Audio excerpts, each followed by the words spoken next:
موت نافرمانی کی حال میں کہیں نہ آ جائے تمہیں. وہ کوئی ضمانت تمہارے پاس نہیں ہے کہ تم کسی گناہ کا ارتکاب کر بھی چکو گے, پھر تمہیں توبہ کا وقت بھی مل جائے گا, پھر موت آئے گی, اس سے پہلے موت نہیں آ سکتی. کیا معلوم عین اس گناہ کے ارتکاب کے دوران موت آ جائے. وہ موت کیسی ہوگی؟ شاید آپ کے علم میں ہو, لکھنؤ کے ایک بہت بڑے شاعر تھے اور ان کی موت بہت ہی مکروہ حالات میں واقع. رات کو 2-3 بجے, جس کو آپ انگریزی میں کہتے ہیں in the small hours of the morning, شراب خانے سے نکلے, نشے میں دھت, چکر آیا, گرے, اور ساتھ ہی بدرو جا رہی تھی گندی نالی, اس میں گر گئے, وہاں سے لاش برآمد. کیسی موت ہے یہ؟ نافرمانی کی حالت میں موت آئی ہے, شراب کے نشے کی حالت میں موت آئی ہے.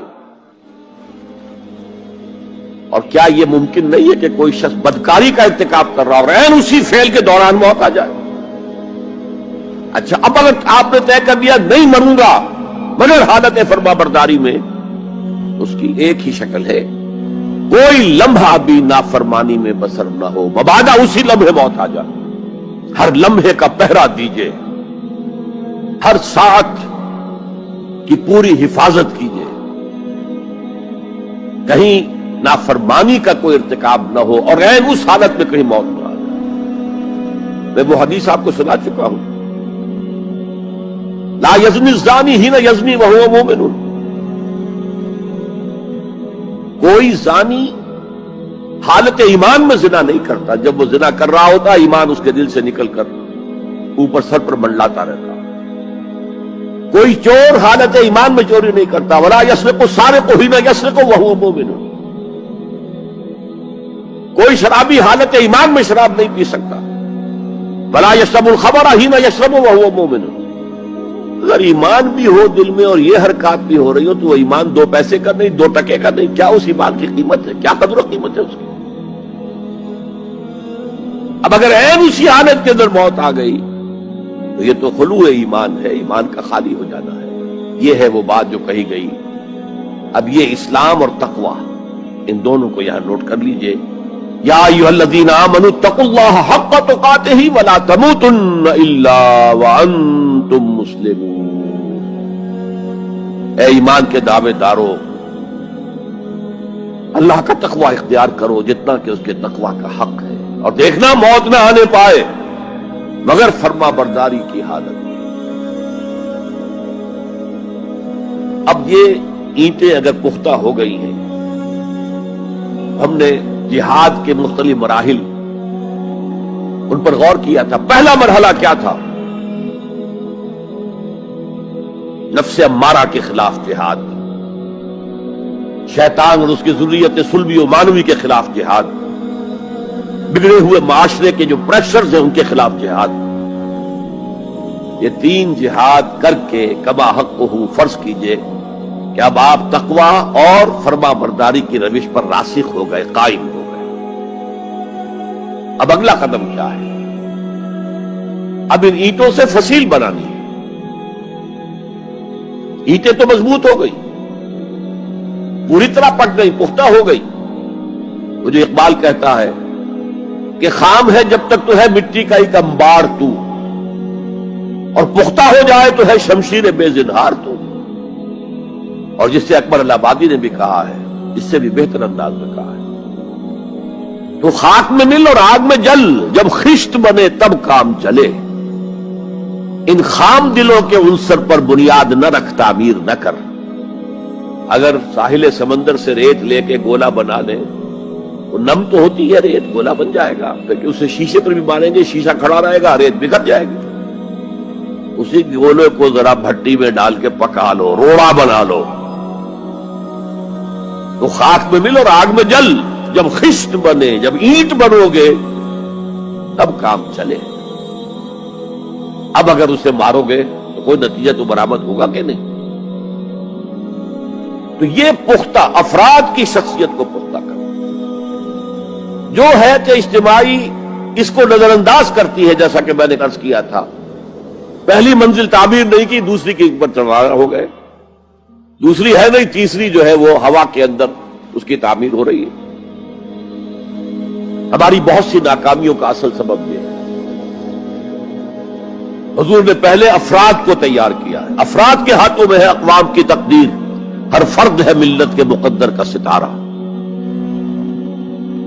اور ہر حیث اجتماعی یا کوئی تنظیم ہو، کوئی جماعت ہو جو اسلام کی سربلندی کے لیے کام کرنا چاہیے، اسے سب سے پہلے پختہ کردار والے افراد تیار کرنے ہوں گے۔ یا ایھا الذین آمنوا اتقوا اللہ حق تقاتہ ولا تموتن الا وانتم مسلمون۔ اب دوسرا نقطہ کیا ہے؟ ان کو جوڑنا ہے، اب اینٹوں کو جوڑنا ہے۔ And for that you need a cement substance۔ پچھلے زمانے میں چونا وغیرہ ہوتا تھا، چونے سے جوڑا جاتا تھا، آج کل سیمنٹ ہے۔ اگر یہ سیمنٹ سبسٹنس مضبوط ہے تو یہ فصیل اور دیوار مضبوط ہے، اگر یہ نہیں ہے تو چاہے اینٹیں پختہ ہو تب بھی سیلاب کا ریلا آئے گا، بہا کے لے جائے گا۔ اینٹوں کی پختگی کے ساتھ ساتھ ان کو جوڑنے والا مورٹر جو ہے اس کو بھی مضبوط ہونا چاہیے۔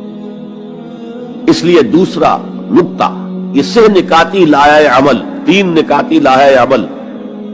پہلا تقوی اختیار کرو اور اللہ تعالیٰ کی پوری فرما برداری اختیار کرو، کوئی لمحہ تمہارا نافرمانی میں نہ گزرے۔ اب واعتصموا بحبل اللہ جمیعا ولا تفرقوا، چمٹ جاؤ اللہ کی رسی کے ساتھ مل جل کر اور تفرقے میں نہ پڑو۔ اعتصام عصمت سے بنا، عصمت حفاظت کو کہتے ہیں۔ اعتصام حفاظت حاصل کرنا۔ جیسے آپ دیکھتے ہیں کہ کسی بچے کو اگر کوئی خوف لاحق ہو جائے، کوئی ڈرائے، وہ آئے گا، دوڑے گا، ماں کی گود میں آ کر ماں سے چمٹ جائے گا۔ وہ یہ سمجھتا ہے اپنے چھوٹے سے ذہن کے مطابق میں قلعے میں آ گیا ہوں۔ یہ دوسری بات ہے کہ کوئی شفاق انسان، جیسے فسادات ہوتے ہیں یا جیسا کچھ سن 47 میں ہوا تھا، کوئی شفاق بھیڑیا صفت انسان آئے، بچے کو کھینچے ماں کی گود سے، اچھالے اور کسی نیزے میں پرو لے۔ لیکن بچہ یہ سمجھتا ہے کہ میں آ گیا ہوں، پناہ میں آ گیا ہوں، قلعے میں آ گیا ہوں۔ تو یہ ہے اعتصام۔ اور عجیب بات یہ ہے کہ جو اس سورہ مبارکہ کی جو ہم نے شروع کی ہے آیات، وہاں سے ایک آیت پہلے جو ہے 10ویں رکوع کی آخری آیت، وَمَن يَعْتَصِم بِاللَّهِ فَقَدْ هُدِيَ إِلَىٰ صِرَاطٍ مُسْتَقِيمٍ۔ یہاں حبل اللہ نہیں ہے، جو اللہ کے ساتھ چمٹ جائے تو اس کی ہدایت تو ہو گئی صراط مستقیم کی طرف، اللہ سے جڑ جاؤ۔ سورہ حج کی آخری آیت کے بھی آخری الفاظ یہی ہیں، وَاعْتَصِمُوا بِاللَّهِ فَأَقِیمُوا الصَّلَاةَ وَآتُوا الزَّکَاةَ وَاعْتَصِمُوا بِاللَّهِ۔ وہ تمہارا پشت پناہ ہے، وہ مولاکم ونعم المولا ونعم النصیر، کیا ہی اچھا ہے وہ مولا، پشت پناہ، مددگار، حمایتی، کیا ہی اچھا ہے وہ مدد کرنے والا۔ تو وہاں پر بھی واعتصموا باللہ، وہی لفظ یہاں آیا، ومن یعتصم باللہ فقد ہدی الی صراط مستقیم۔ اب یہاں سوال پیدا ہوتا ہے وہ حبل اللہ کون سی ہے؟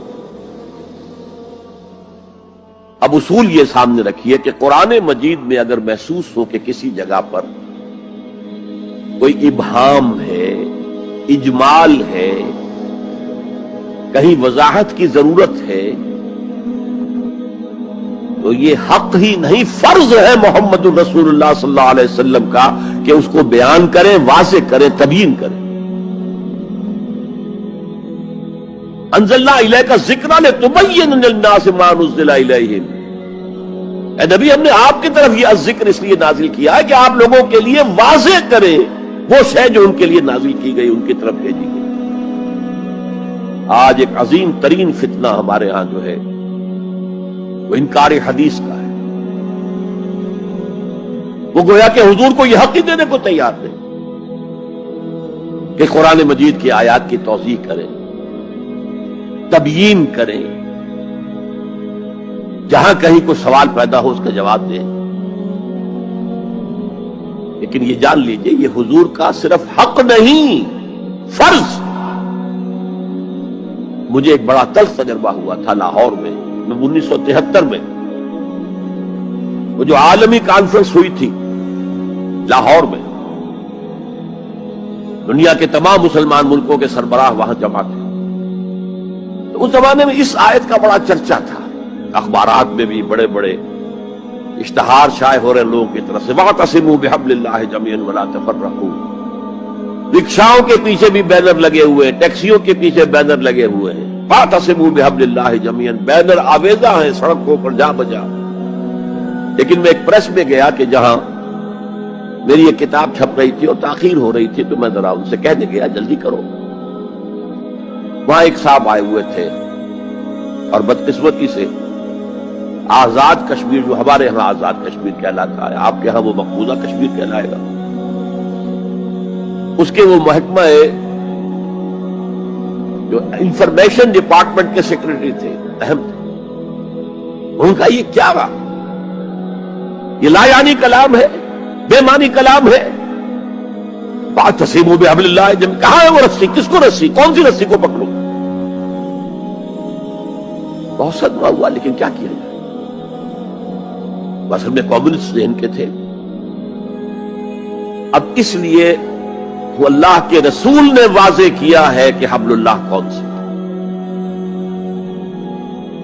میں وہ حدیث آپ کو سنا چکا ہوں، حضرت علی رضی اللہ تعالی عنہ سے جو مروی ہے، نبی اکرم صلی اللہ علیہ وسلم، ترمذی شریف اور دارمی یا بیہقی میں موجود ہے. تو اس میں یہ الفاظ میں هو حبل اللہ المتین وهو الذکر الحکیم وهو الصراط المستقیم. حضرت علی فرماتے یہ ہے کہ میں نے سنا حضور نے ارشاد فرمایا ان قریب ایک بہت بڑا فتنہ رونما ہوگا، انہا ستکون فتنۃ. میں نے سوال کیا مل مخرج منہا یا رسول اللہ، اے اللہ کے رسول فرمائیے اس سے نکلنے کا راستہ کون سا ہوگا، مخرج کون سا ہوگا، ایگزٹ کون سا ہوگا.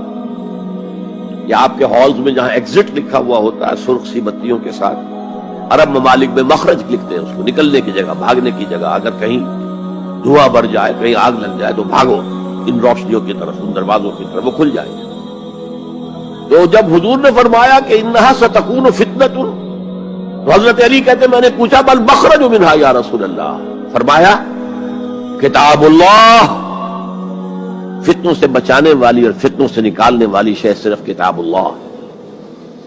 فیہ خبر ما قبلکم ونبأ ما بعدکم وحکم ما بینکم، اس میں تم سے پہلے جو اقوام تھی ان کی خبریں موجود ہیں، تمہارے بعد آنے والی جو چیزیں ہیں ان واقعات کا تذکرہ موجود ہے، اور تمہارے درمیان جو اختلافات بھی رونما ہو سکتے